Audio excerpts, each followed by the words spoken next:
Welcome to Imposter Hour with Liz and Greg. Join us as we explore self-doubt, imposter characters, and even real-life con artists. Today we have the great pleasure of welcoming John Fram to the show. John is the author of the critically acclaimed supernatural thriller The Brightlands and the gothic chiller No Road Home, named a Washington Post notable book and a most anticipated summer read by Cosmopolitan. A native of Texas, he lives in Waco. John, thank you so much for being here. Welcome to the program. Oh my God. Thank you so much for having me. Welcome. We're huge fans. We're so happy you could join us. You are just getting back from your book tour, I understand. How are you feeling? Good. I did book tour and then I caught COVID. So it was kind of this, I feel like I kind of lost 2 weeks of my life in a weird way because, book tour, you're just like traveling and I don't know. This is such a strange thing I was going to ask you guys. Do you feel like there's a difference between like your author self and your writer self, right? Mm-hmm. Like you've got the author self who's very polished and is like on tour and answering questions and very articulate. And I've definitely got that. And it's very exhausting to sustain over a long period of time, I think. So it's sort of nice to like not have that. And I can just kind of be myself again. Yeah. Because I feel like it's very tiresome to pretend like you know what you're doing in this job. Yeah. Yes. I mean, I think, Liz and I talk about this fairly regularly, and we were both at Thriller Fest, I guess a couple months ago, and we were sort of saying it's interesting because, you have these people who are, I think more or less authors tend to be introverts, and then you have to go out and kind of throw in your extrovert face. And it's funny when you're at a convention by like day 2, you can just see everyone in the room is just waning at the same rate, you're like kind of keep it together. Yes. So it's... Everybody's starting to crack. Yeah. I mean, it's weird because like I can go to the bar or something and be fine because I feel like you can just kind of be yourself. There's something about being a writer or an author that's really strange where people expect you to be smart and articulate and you want to like meet that expectation. Right. But it's like, I don't know. I found the best events or the best times in the events were definitely when you can just like chat with people, right? Yeah. And like hang out versus... it's very flattering to be in front of a bunch of people and you're in a bookstore and they have a lot of copies and like, it's all very cool. Like there's all the pomp and circumstance around it. And that was awesome. But I really love these kinds of conversations where you can actually just like sit and talk to each other and not have to pretend that you have any idea what you're doing. Because I think writing, you're making it all up, right? For sure. Oh yeah. Yeah. I mean, we actually talked about this pretty recently on another show that for The Woman Inside, when we went on tour, we had a really great like hometown event at Barnes & Noble on the Upper West Side. So all of our friends, family, colleagues, it was a packed house. And then we went out on the road and, it was our debut. We're fairly unknown. You know what touring is like. It can be very hit or miss. It was a rainy night in Houston, I believe. Is that right, Greg? And one gentleman turned out, we were going to do the event with another great novelist, and she ended up not being able to come. So this, one person kind of like blew in from the rain and sat with us, and we kind of came behind, from behind the podium and sat, and it was more like a talk circle. And I think it was one of my favorite events because we really got to like let the facade down and just have a conversation. Did he tell you at the end he was here for the other girl? Because I've had that happen. No lie. I've done co-events and then people are like, they don't even notice you in the signing line. Like, they're not even trying to be rude. They just have no interest in your work at all. And they're just trying to get to the the author that we were slated to do it with was a local author. So there's a very good chance. And then they were just polite enough to kind of not mention it. But that's probably. Yeah. I mean, you made a fan. That's what matters. Exactly. Yeah. What a wild career this is, man. Well, John, that's actually a great kind of lead into our favorite topic. So you talked about kind of the mirror having two faces with the author persona versus the writer persona. So that makes me wonder where, if at all, do you feel imposter syndrome in your life? Yeah, it's funny. I think that when I was starting out, I didn't know what I was doing, right? I don't think really any of us do, but I didn't go to any kind of school for it either. Like I just kind of was like, I'm going to be a writer. I dropped out of undergrad and just worked shitty retail jobs for a really long time. And that was an experience, you know what I mean? Like it gives you a lot of life lessons. And I just read a lot of books. So I kind of knew in my head what it should feel like, but you don't know how to get there, right? And so my first draft of what became my first published novel, The Brightlands, I had written it very quickly because it was the first time where I was like, oh, I think I see how all these pieces are supposed to fit together. I had written other stuff, but I finally had one book where I was like, I think I get it. I think I get what I'm doing here. And I wrote it. It was wildly too long. I mean, it's supposed to be a thriller, and it was like almost 150,000 words, which, you know, and that's like the length of like a fantasy novel. That's not Yeah. a novel. Like a thriller should be a lot tighter than that. And my agent at the time was really, I already had an agent, which was great. So I had one person like on the inside who I could bounce stuff off of, and that was really helpful. And he was just like, he read it to his eternal credit, but he was like, I can't take this out. Like, it's way too long. You're going to have to cut at least 30,000 words out of here, which I want to say is what, like 120 manuscript pages. Like, it's a pretty huge chunk of material. Yeah. And I was like, well, shoot, how am I going to do this?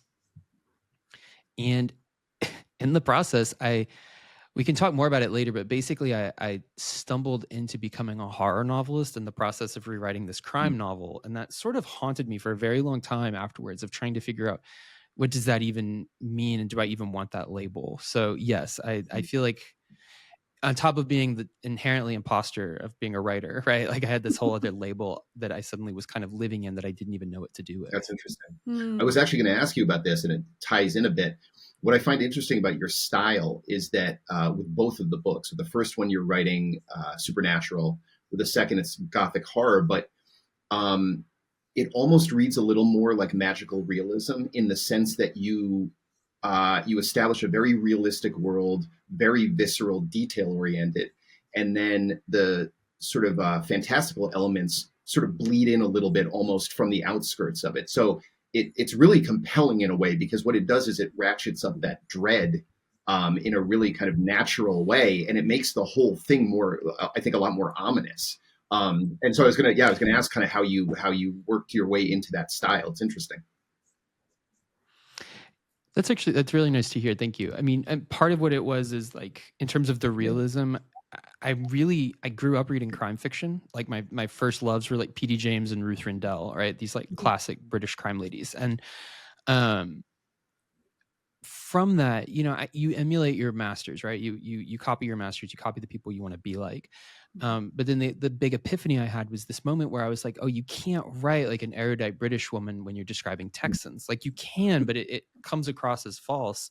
So I was like, how do I tell this the way a Texan would tell a story? You know, so it's like sort of spare but also colorful language. It's these sorts of stylistic things that I sort of learned how to make a voice happen, which was a really cool thing. That's sort of what happened in that manuscript, that 150,000 word manuscript. I finally figured out how to tell a naturalistic story with my own, with what's finally sounded like my own voice, right? And that's a huge thing I think a lot of writers fight for. But then what's funny that you say about the sort of mounting dread, I found in cutting the book down, because the Brightlands has 6 point of view characters, it has kind of a round robin thing going on where it's always bouncing from one person to the next, which is really fun as a reader. Obviously, you would know it's very hard as a writer to like keep every one of those chapters compelling. And because sometimes things are happening, you know, on this side of town or that side of town that aren't necessarily as engaging as what you just left the reader with. And so you don't want to leave them hanging, right? You don't want the reader to be bored or whatever, or resentful that you've pulled them out of one plot twist and now you've dropped them into this guy going to the store, right? Like, there's got to be something going on. But what I found was that there were all of these weird sort of hints at the supernatural in that first draft, but it wasn't supernatural yet. But there were these repeating patterns, these repeating images. That book has a lot of like to do with like holes in the earth, and like what's underneath this town, and almost like this rotten core sample if you've been pulled out of the town practically. And I was interested in that, and I found that the symbol of like a hole was repeated all throughout this manuscript, and I hadn't even been consciously aware of it. It just kept popping up, and I was like, well, what's in the hole, right? Like, if it becomes something scary, like, what's down there? And the other thing that kind of caught me with that was this sense of, there were these really good dream sequences, right? There were a couple dream sequences in the original manuscript that were really dynamite. And, you know, you pray for those moments when you're revising a book where you can look at it and be like, this slaps. Like, I need to tighten it up or whatever, but this is really good. And I think that's one thing I learned in the revision process with that book is you center everything around those scenes, because that's where the juice is.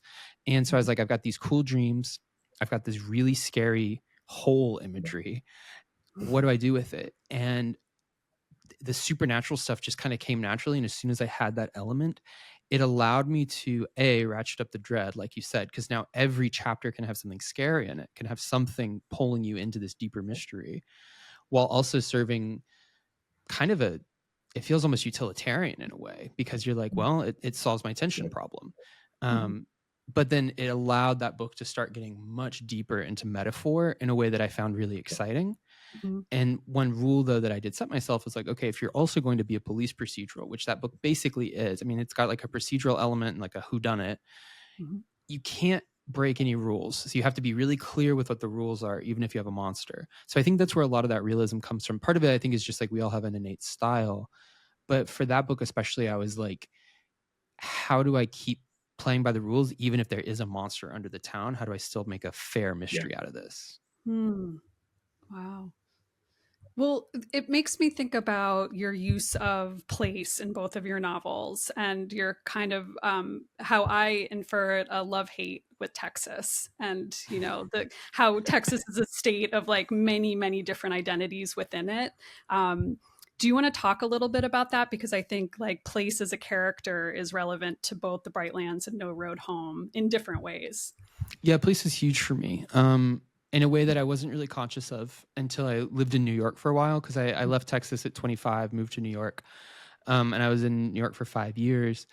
I think I had one good idea for a novel in that whole time. Like the Brightlands was based off of a bunch of stuff that I had growing up. Like there were some stories in there that were like fragments of short stories I had tried to write like as a kid, made their way into characters in the Brightlands. Because I feel like your first book, you're kind of, there's all this stuff like right at the top of your like subconscious that's been percolating for a really long time, and you can kind of pull all of that and make a novel out of it, or I did.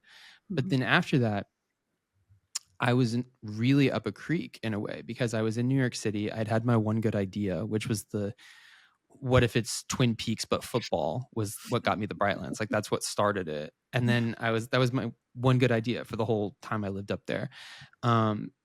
Versus then when I moved back to Texas during the pandemic, I remember really keenly, I was walking to the grocery store, in my little neighborhood grocery store, and two really good hooks hit me like back to back. And there's something about place, there's something about being back in Texas, either gave me the ideas or got them unlocked wherever they hide. Like it's a huge part of my creative process, is being rooted in Texas. So whatever happens, I feel like I'm kind of stuck here. But like you're right about the love hate thing. Like the thing about Texas that's so strange is it's the most epic state in the country. I think everything is dialed up to 11.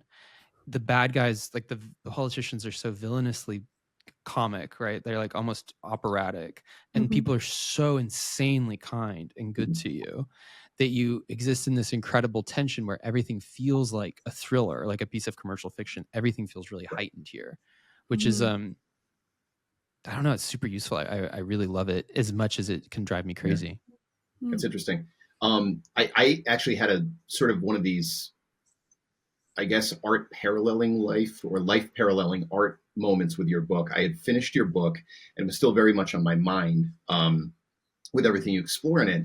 And then a few weeks ago, as I'm sort of, again, your book is sort of floating around in there still, I read this bit in the news where Elon Musk announces that he's going to move his headquarters from California to Texas, as a protest on the youth trans law, right?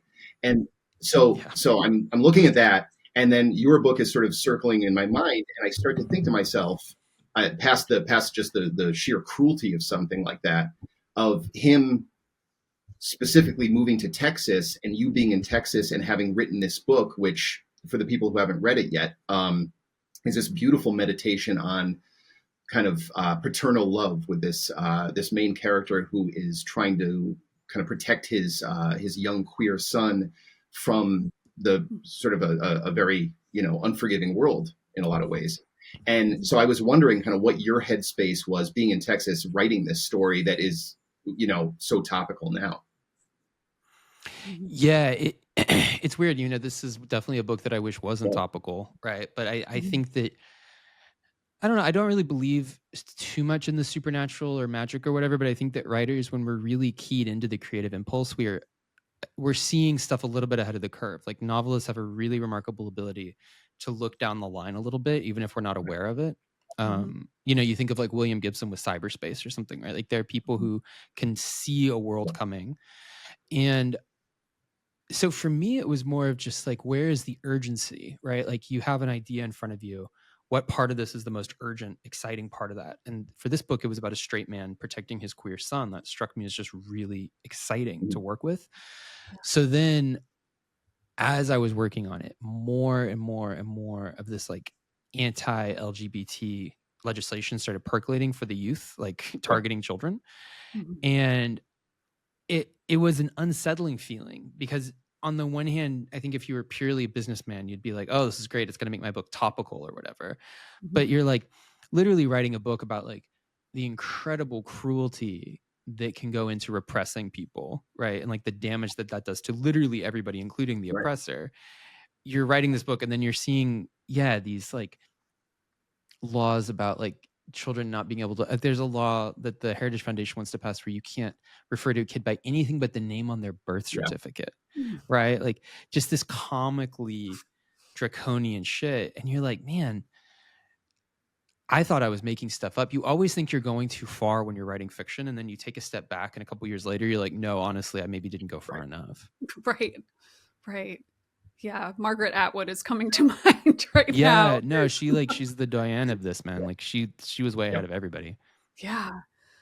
Well, when I was reading No Way Home, especially, there was, well, both of your books, it really struck me the lack of representation of queer characters in most books, but in thrillers in particular, whether it be slanting horror, crime. I'm sure this is not a topic that's missed you, and I'm sure you've talked about this a lot. But I would love to hear what that was like for you as clearly a book lover, a mystery, thriller, horror lover, to sit down and have that agency to kind of write representation into your stories. It's tricky. Part of what was funny about this book was I realized that writing a straight white man felt weirdly transgressive to me. Like as a gay man, like putting myself into a straight white guy's shoes, I was like, wow, this feels like a stretch in a funny way. I felt like I was really pushing the envelope somehow for myself. Mm. Um, but more seriously, when I think about diversity and representation in fiction, it's not about like a DEI kind of thing. It's not about, or like, what the conservative culture would term DEI, this idea of like this sort of forced inclusion of people. Right. I don't think about it in terms of that. I think in terms of just like looking at the world around you, right? It's like writers will sort of reflect the world that they know and the world they're acquainted with. And so if you're just not well acquainted with it's hard to explain. Like, it's not so much like, oh, you're a bad writer because you don't include all these different types of people. It's more of like, you're going to show the people that you know. Mhm. And for me, growing up, like in working like retail jobs and kind of low end of the spectrum kind of life, like being on the poor end of things for a very long time, the people that I came to know were queer, they were Black, they were, women, single moms, single parents, people who were really struggling. I just always found their stories so compelling. And so the idea of including diversity into a book, it, it wasn't like, oh, I need to hit certain numbers. It's more Mhm. about just like, A, who do I know? Like, what stories can I pull from? And Mhm. then B, of just how much more interesting a story can be. Like, I'm working on a book now where there's a character who's just sort of like a motorcycle badass and he's sort of fine. That would be fine. But I was like, what if he was Vietnamese? You know what I mean? What if he came from like the sort of first generation immigrant family that wanted so much more for this Right. guy and he's Mhm. become a very different person? That suddenly gives this character a dynamism that making him just another sort of tragically flawed white man would never. You could get there, but it Mhm. creates a much more interesting tension in a character to think seriously about their race or their sexual Sure. orientation. Makes sense. Mhm. Mhm. I mean, it seems like, finally we're starting to make some strides in, I guess, what you would call mainstream publishing in terms of a bit more representation. I think there's still, ways to go. But for yourself as a young reader, were you able to find things that were a little more off the beaten path in terms of authors who kind of spoke to you in your maybe, more formative years? I think what's interesting is that you learn to read between the Mm. lines, and there's a lot of queer stuff sort of hit, there's a sort of element of queer longing in a lot of things, or queer otherness, or queer sexuality. It's all there. Like, even in more prurient genres, you find it, right? Like, you think that the 1800s was really buttoned up and uptight, and then you read Dracula, and Dracula's gay as hell. Like, he's a very homosexual character, and Right. that's fascinating, right? You're like, and this book sold by the millions, and people weren't stupid. They all had gay uncles. Like, they knew what was going on here. Like, there was this understanding that this character was there. So I feel like it's always been in our lives. And for me as a young reader, part of the reason I think I loved a lot of those British crime ladies is they were really good with queer sexuality, like Barbara Vine, especially. Like, so Ruth Rendell had a really great pen name, like an open pen name, where she would write these very dark psychological character studies. Really, they weren't really thrillers. It was more of like the crime's already occurred and you're just sort of following a narrative to figure out what happened. And those were really good with queer characters. She wrote them very, very well. They were often villainous, which is also kind of fun, but they were extremely well written. So yeah, it is a tricky thing, because it's like queer people, including bisexuals, were probably 10% of the population. I'm not expecting every book to be about us or to even feature us heavily. But yeah, it was a lack that I felt very keenly, to the point where when I was writing The Brightlands, which was very gay, I was like, I don't know if I can get away with this. Like, I don't know if anyone is going to buy this, because this book is so homosexual. No Road Home, I felt a bit more confident in, but both cases, it was about correcting like an absence that I saw, but it wasn't necessarily about like a political agenda, if that makes sense. Mm-hmm. Yeah, that makes a lot of sense. When I'm thinking about your love for British ladies, writing, not just British ladies, period, but maybe. I don't know, man. And Life is strange. I haven't been to London yet, so. But I was definitely feeling some Agatha Christie vibes when, in No Road Home, and I love a good locked door mystery. So I guess we haven't written one by all standards of the rules, but there's always that, I think, possibility that you can kind of write yourself into a corner. And it felt like you were just writing so much more space for yourself. It's like the tighter the story got, the more space as far as the characters unfolding. Can you talk a little bit about what it's like to like live in a book for a long time where you are in a locked door situation, and how you keep it from being claustrophobic? You don't. You just write it as fast as you can. Yeah.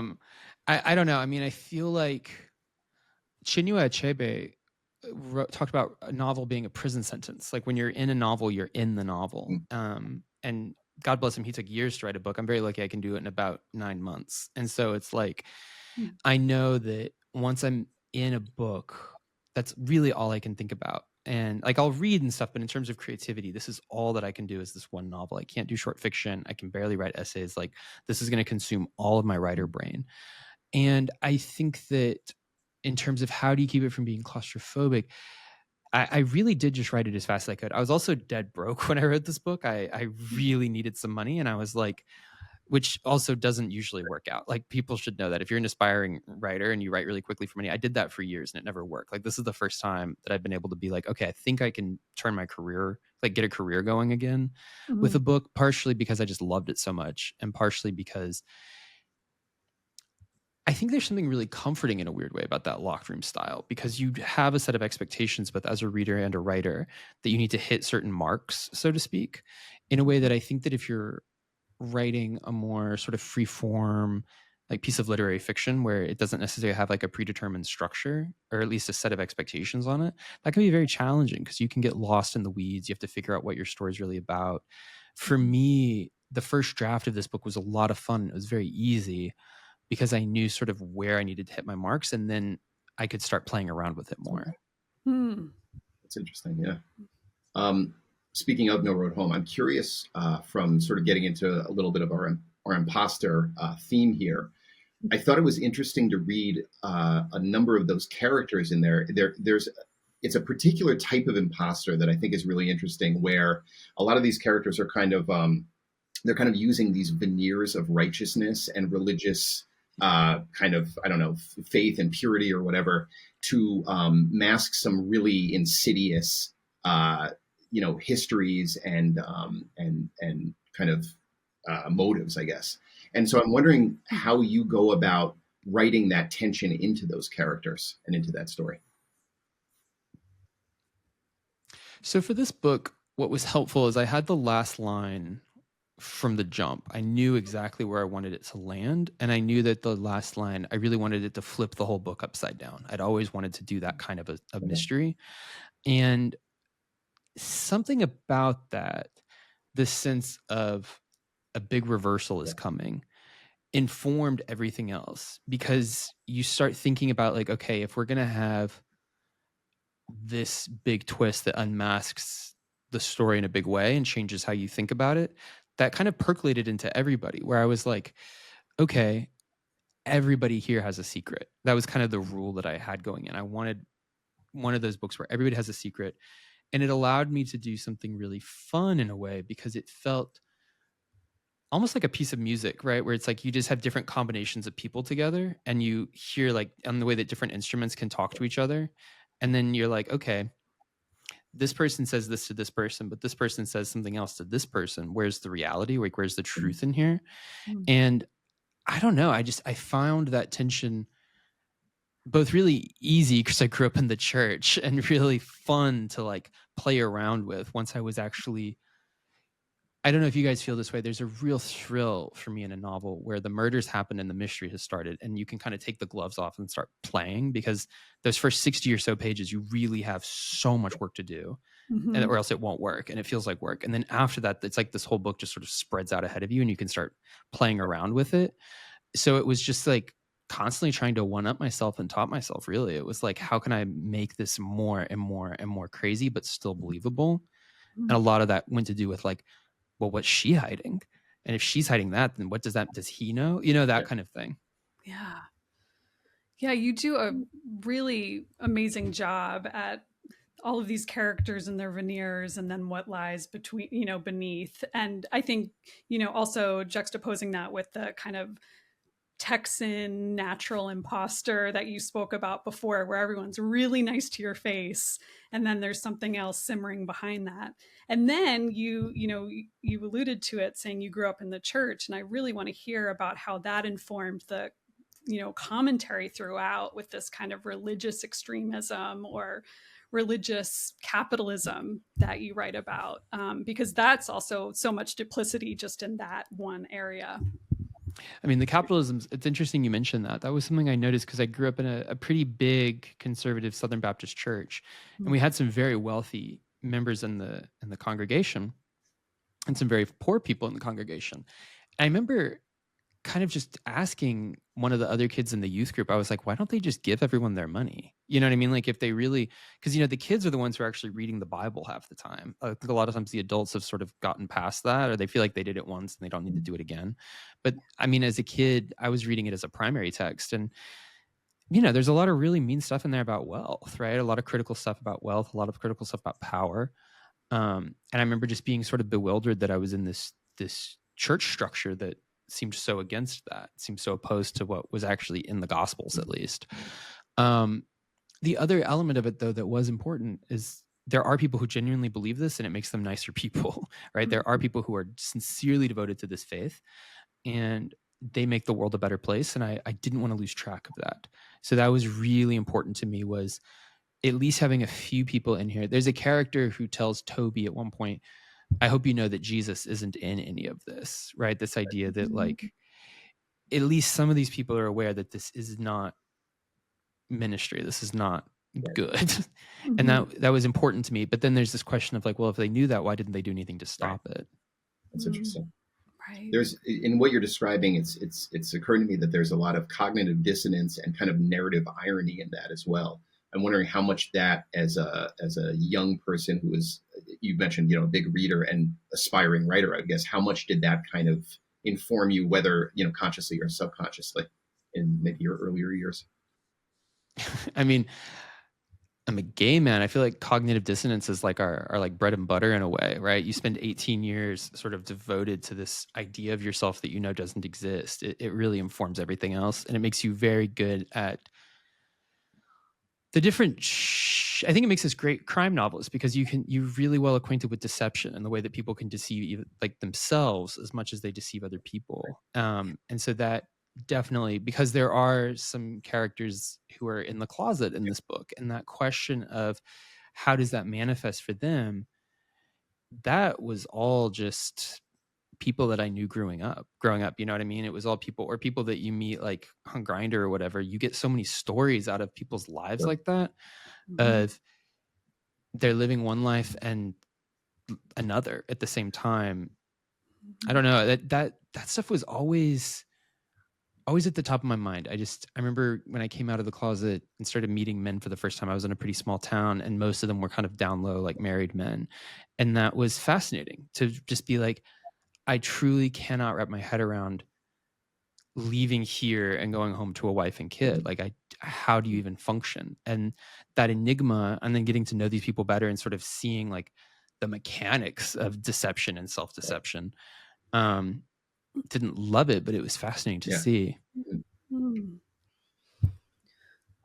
Greg and I talk a lot about with each other and with guests about how our personal experiences, trauma, grief informs, not just what we write, but kind of the genres we gravitate toward. And I'm just wondering if you found that to be true for yourself. Do you think you were more attracted to the darker side of things, duplicity, so and so, because of your personal experiences? You touched upon it a little bit. So maybe if you want to talk more about horror, thrillers, crime, however you identify.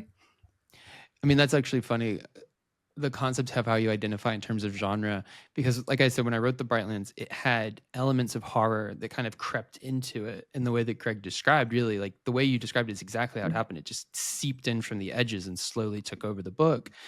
What shocked the hell out of me when I got published is I was told I was a horror novelist, when to me I had just been writing a crime novel where one of the culprits or one of the perpetrators of the crime happened to be this like supernatural eldritch horror, right? Like he was just a suspect like everybody else in a weird way. And so it was very strange to be labeled as a horror novelist. And it did give me an identity crisis in a weird way that ultimately informed this book. Because what happened after that is I was like, well, if I'm a horror novelist, I'm going to write like a big, ambitious, like Stephen King doorstop. You know what I mean? I'm going to do like a 500 something page. I'm going to write 150,000 words, and this time they're going to be great. And everybody's going to love it. It's going to be a huge character centric, scary ass horror novel. And it was an absolute disaster. I wrote it, I think, 3 times with like 3 substantial rounds of rewrites. It never cohered. Part of that was that a big part of it was when you write out of self-consciousness, you're not going to get to the good stuff, right? You're not going to get to the really, like you said, the experiences that really inform you. We are putting it out there on the page. You are crazy if you think that being this sort of self-conscious performative role, that you're going to find the vulnerability to really reveal something authentic out of that. It doesn't work. It'd be like being on the stage and cutting your heart open, right? Like you're going to do open heart surgery behind closed doors. You're not going to want to do it in this like posturing sort of way. And so every time I would sit down to write my like big horror novel, I would always be dry. I never had those moments of electricity that really power a book for me. And yeah, I would say that those electric moments are the things that are coming, not necessarily from a direct one-to-one, like, oh, this is because of that time this happened as a kid, but more of like that energy, that feeling that a book is evoking. It's bringing out, a book is bringing out something in your life that's really urgent or really raw or really powerful to you. But when you go into a book saying this is what the book is going to be and this is who I am, you're kind of screwed. You've lost your one shot at finding something really true and authentic because you've already made up your mind what it needs to be and how you're going to do it. Yeah, that makes sense. I mean, it sounds like what you're saying is you kind of had to undo almost your identity in your head as like what kind of author you are or were at that time. Yeah, 100%. Because I realized kind of in round 3 of revision with that book, I just didn't resonate with it. And it's nothing against the horror genre. I still enjoy horror, but I didn't grow up reading it, and so it like wasn't in my bones in the way that like suspense fiction or like thrillers were. Like I knew how a thriller worked more or less. Like I kind of understood what it's supposed to feel like. The horror genre is a lot more open-ended. You can do a lot more with it in a way, but it's also much harder. I don't know. I just find it very difficult, right? Like it's a genre that favors atmosphere and interiority over plot typically. And I'm a big fan of plot. And I really struggled to do what a good horror novel is, where you can have just 10 pages in somebody's head and it's scary as hell, right? Like Stephen King is the master at that, where you'll just be like page after page after page of just mounting dread and nothing happening. I can't do that. I really can't do that. And that was a very humbling experience. And then I did have to like literally, I just felt like I was like throwing off this heavy cloak, because I was like, I'm going to write a goddamn murder mystery and it's going to be great. And then as that was happening, the supernatural stuff started creeping in again. But that felt very comforting, because then I was like, oh, okay, you guys are here again. We'll make it happen. But if I had gone into it saying this is going to be a gothic horror novel, I think I would have been just as screwed. Was there sort of a pivot point in particular where you were able to kind of right the ship? Was there like a moment where you were like, okay, we're back on track? Putting down that other book and starting this one. I remember from page 1 of this book, I remember sitting down. I had written a couple exploratory chapters, just sort of feeling out the character of Toby and Luca. And like, it was getting at the beginning of the book, they're going to his new family's house, this wealthy televangelist house. And there was, it's 50 pages just to get in the front door kind of thing. Like it was way too long, but it's a way to feel out the characters. We had to feel them out. Then, 50 pages in, they get in the door and Toby hears a ghost. And I was like, well, here we go again. Like now I feel like I know how to do this. And that was a really exciting feeling. So I think that was the writing the ship. And then I went back, and the first page of the published book is basically just a page of Jerome, the patriarch of the family, dying. It's right after he's been killed. And again, you don't want to brag, because most of the book is bad. Like when you first finish it, right? The most of that first draft is not good. But that was one of those where I was like, it's almost verbatim what I wrote is what got published in the book. That sense of just like really great mix of prose, movement, and metaphor. It was all right there. It all got done. And I remember finishing that page or whatever it was. And it was almost this feeling of just like you want to cry. You're so relieved, because you're like, I'm back in it. I'm doing it again. I'm doing it authentically. Yeah. Getting that just organic click, when you just really plug into it, it's so powerful. And I think it becomes more and more challenging the more books you have under your belt that are published, and the more of these kind of marketing labels and, yes. Publishing labels. And having been on that side of things, there's a necessity for, genre and, elevator pitches and marketing copy. I mean, it's how bookstores know where to shelve things, and salespeople know how to hand sell, and so on and so forth. But as writers ourselves, to have these labels, just kind of playing off what you were talking about, it can really hamstring us to painting ourselves into some kind of corner. So I love that you were able to kind of get out of that and plug back in. I wish there was like a hack or a shortcut, or maybe you have one. I've been looking for it myself, because if I'm toggling between something that Greg and I write together and then something I'm working on solo that isn't conventionally a thriller, that's where my imposter syndrome starts to come up. It's like, do I know how to write this? Do I belong in this area? Is someone going to care? And that, as you both know, can be a real inspiration killer too. Oh yeah, that sense of do I belong here? I felt that so keenly, because like the Brightlands got nominated for some horror awards, which was really cool. But again, it's this sense of like, it's like you've shown up at a party that you didn't know you were going to, and you don't know anybody there, And it was like, I recognized some people, and like some of them were dope. Like Josh Mallerman had blurbed the Brightlands, so he was a super great early friend to have. Like there were people there. It's not like I was just like alone on a rock, but this weird sense of like, I don't know this world at all. And I don't know what's expected of me. And I very self-consciously was reading like, big, thick chunks of books, like, Victorian ghost stories and Lovecraft, and bouncing all through the horror genre, just try to understand it, and then finally realizing that, yeah, that sort of self-definition, self-identifying, where you force yourself to be something, you force your books to be something, it is crippling. But yeah, like you said, I remember Rolling Stone or interview, one of them said that like John Fram might have invented a new genre, which sounds great. And then you are a bookstore trying to shelve it. And it's like, well, where do you put it? Like the money is in the thrillers at the front of the store, but it's got a monster, so it needs to go in the back in the horror section.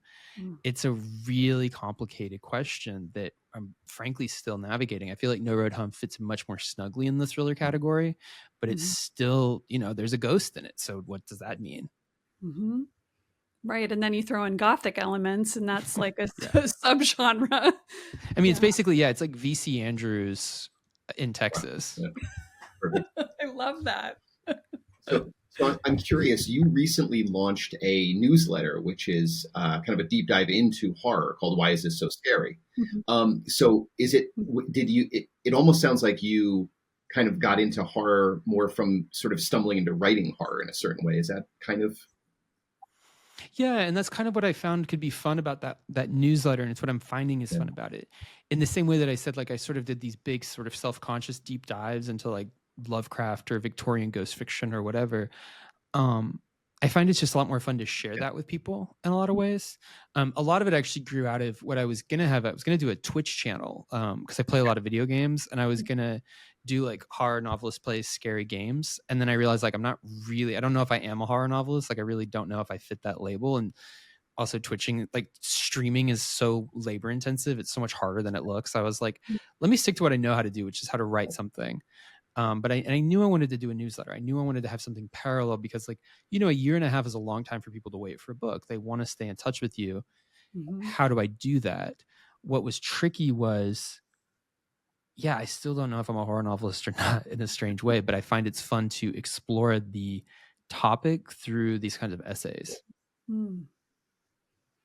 I wanted to talk a little bit about Toby and Luca, and in terms of the things that scare us. As a pretty recent parent, my new greatest fear is anything happening to my child, which is new for me. And now I'm looking back at all of these horror and thrillers over the years where there's been children in danger, and it takes on a much deeper threat level on that level. But I was the way that you write Toby's kind of protection of his son from so many levels of society, of the immediate danger, of the larger danger, of the judgment that he's afraid people are going to have on him. I mean, you cover such a wide swath of threat. Um, and I'm wondering, as someone who doesn't have kids of their own, I'm assuming, I think I No, have, no. you captured something very powerfully genuine there. And I'm wondering what you kind of drew from to get that, that protectiveness that a parent has over their child. That's pretty unique. um That's a good question. And I do wonder that a lot of times. Like, I think a lot of times as writers, you come out of a book and then you look at it like, it's been 2 years since I really worked on this book, and you can get a little bit of critical distance. And you're like, I have no idea how I did some of this in a way. I can tell you that a lot of it was inspired sort of in the process of writing that horror novel that never worked. I went completely bankrupt. Like, I just absolutely ran out of money and had no idea really what to do. And I had to move back in with my folks. It was a really humbling moment. I was like, oh God, okay, we're 30 years old living with our parents again. This is not the fortune that I wanted to have for myself. But in that process, I got to reacquaint myself with my parents as an adult. And I realized how, I mean, they're both great. Like, this isn't one of them's a problem, but I realized just how much like hard work my dad put into the family still, right? The guy is like almost 70 at this point, and he's still going to work every day or most days. He's still like doing stuff around the house. They're like redoing their bathroom this weekend. Like, it's crazy to me how much he still does for his family and how much he loves the family.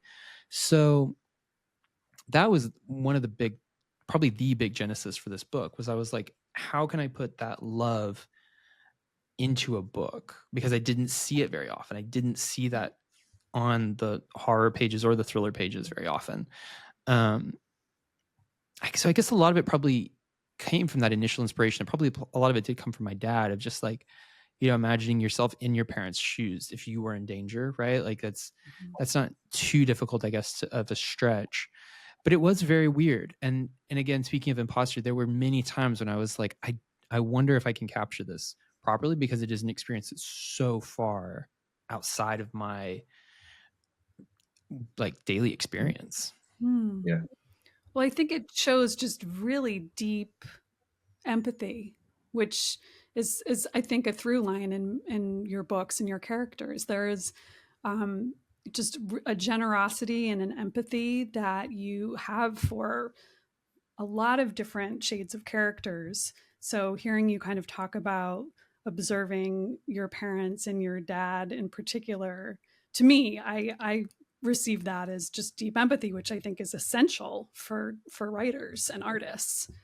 I don't know Yeah, I if you saw my agree. job. I remember, so I had written one book before the Brightlands, and it never really got past draft one, but it was a really cool feeling to be like, okay, you can do this once, right? Like you can get a book from beginning to end. And that Mm-hmm. was a huge feeling. And then the next week, Donald Trump won the election. He won, 2016. And I was living in New York at the time, and there was a lot of like contempt for Donald Trump supporters in New York City, and a lack of understanding of how anybody could, I mean, be conned by this man, yes, but also like, how could anyone do this? How could anyone be so cruel? How, like, just this sort of deep incomprehension of half of America. And that struck me as being really tragic. I was like, good God, like we've really lost the thread here, because Texans have a lot of contempt for New Yorkers, right? Like it's amazing that we have survived as long as we have as one country. But it was like, it was really, it was this profound moment where I was at a party with some friends, and people were just really being down on half of America. Mm-hmm. And just this moment of clarity where I was like, as a novelist, my one real job is to keep expanding my empathy as wide Yeah. as I can.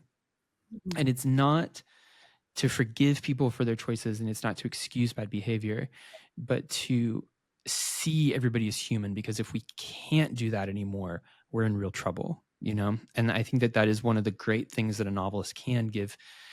Not that the novel needs to justify its existence in society or whatever, but it is something great that the novel can do, which is to show people, that we're all human, right? As corny as that sounds, it's a really profound Yeah. thing. No, Mm-hmm. that's beautifully said. I think you're right. I think a lot of that ends up being, it's interesting when you look back, if you look at, a bit of history, it's like it's the same playbook that just keeps getting rolled out over and over again, whether it's, racism or transphobia or, you know, like xenophobia or anything like that. It's like it's just pitting people against other people to distract them against the people who are really, the kind of damage, The the real real power power structure. structure that's You know what I actually mean? killing them. I mean, the thing that blows my mind, I didn't know about this so recently. The first library that the Nazis burned was the first collection of trans medical literature that the That's world had ever interesting. seen. Um, yeah, I can't remember. I believe it was Berlin. It might have Yeah. been Munich, but yeah, this doctor who wasn't trans himself, but he collected a bunch of data. Like he was really interested and very sympathetic Yeah. towards it. And there had been a few gender reassignments even by Yeah. that point. But yeah, I mean, Weimar Germany, right? It's such a fascinating period because it was a very permissive society. There were like, it was a destroyed country, but there was also like huge gay rights, like Mm-hmm. kind of the dawn in a lot of Right. ways of gay rights. It was in Weimar Germany in weird ways. I'm not a historian, but I've read some of it. But yeah, it blew my mind that like one of the first libraries to get the torch was this library about like the health of trans people. And I was like, Jesus Right. Christ, like Mm-hmm. these parallels are, these are, history is really going Yeah. hard right now. Yeah. Yeah. And yet it really feels like in a lot of ways we're just on this endless loop. Like which crest of the wave are we on at any Mm-hmm. Yeah, no, I mean, I think there is something sort of comforting about that too, in a way, where you're like, well, when you stop thinking of progress as you have an end goal in mind, and you start thinking of it as just a circle that you can hopefully push a little bit further down the road Yeah. every time, there is something sort of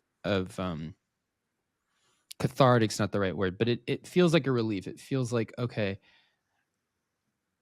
we are making it, right? Like things are objectively better than they were 50 years ago.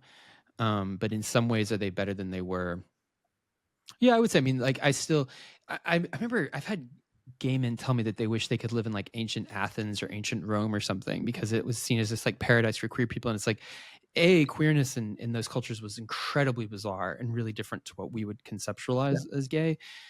B, they had open sewers in the streets, right? Like, Yeah. take your progress as you Yeah. can get it. But yeah, getting out of this idea that history is a line and is more of a Yeah. circle, it is very freeing, because otherwise you're just like, oh my God, the world is going to end. And it's like, well, it hasn't yet. We've been through some pretty bad Right. shit. So Yeah. it's not Right. fun, But but I don't think it's like the end of yeah, the it gives world you larger perspective. Yeah. for sure. Kind of along those lines, do you find as a writer, are you filled up by reading news and history, or is it depleting to your creative process? History. Yeah. I actually read a lot of history. I read because I think it's very rare as a novelist to find a book that completely disarms you, right? Because I think once you've been doing this enough times, most books are magic tricks, and once you know where to look for the trick, it's very, very hard to be surprised anymore once you sort of Mhm. know like how the authors make the effect happen. So it's very rare to find a book that really sucks you in and keeps you there. Um, so I do read a ton of history because I find that is an art form that I can learn something that I didn't really understand. B, the character studies out of history are as good Yeah. as fiction. Mhm. And C, I don't know. I sometimes think the historian has the harder job because they have to take just this jumble of facts and make a story out of it without making anything up. Like, I really don't know how you do that. I've heard you in this conversation refer to yourself, I think, as more maybe a thriller writer. You seem a little bit dubious on yourself as maybe a horror writer. And I'm wondering, is there anything that you might want to try outside of the genres you've already tackled? Is there something that you know potentially even working on now that maybe goes a little bit against the grain of what you've done so far? Where are you at in that? I mean, I'm finishing up a book like sometime in the next few days, which is going to be book 3. Like, I'm nearly done with Okay. that one, which is a nice feeling. I mean, my editor will still have to read it, but in terms of having like that first draft that you actually send out and you're like, oh, this is a book again.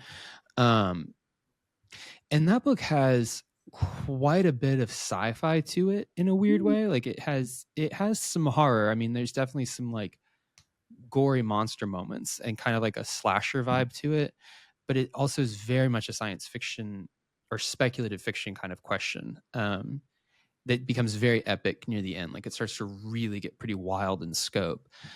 So I find that it's fun to kind of just push each book. I want to push a boundary in a different direction, right? Because then the book after that is probably not going to have any supernatural stuff in it. It's just incredibly icky and weird and thrilling. Like, it's just one of those really, it's a premise where you just kind of need a shower, but it's really Yeah. compelling, right? And I'm interested in writing that. Um, and it'll be very different in terms of probably style and execution, because like the one I'm doing now is long. The one that's going to come after that's probably going to be short. But those feel like I'm pushing boundaries or playing outside the sandbox.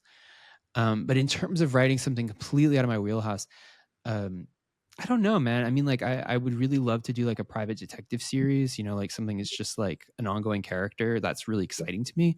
But I don't know if I would have it in me to write like a romance or something where, again, so much of the drama is interior. That's very hard to do well.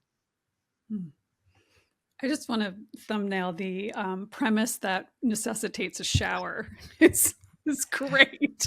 Oh yeah, no, that one. Maybe we can talk about it off stream. I'm keeping that one pretty lock and key. I'm really excited about it. But yeah, it's also just kind of comforting to have like a good idea in the kitty, because like there's nothing scarier than like being done with a book and Mhm. having bills to pay, and you're like, I don't know if I could function if I didn't have one or two books kind of in the pipe. It would terrify Right. me. Yeah. So yes, knowing you have a good premise it gets you also through the slog of the second act of a second draft. You know what I mean? Where you're just like, I've got this really hot thing waiting for me down here. I just have to get through work today. You know what I mean? Yes, yes. Well, it strikes me too, and I was trying to not that it has to be like black or white in this regard, but I think some writers are more plot forward, some are more character forward, some are a perfect blend, which is kind of the experience I've had reading your books. But as far as like sitting down and writing, is it the plot that's driving you, or is it the characters?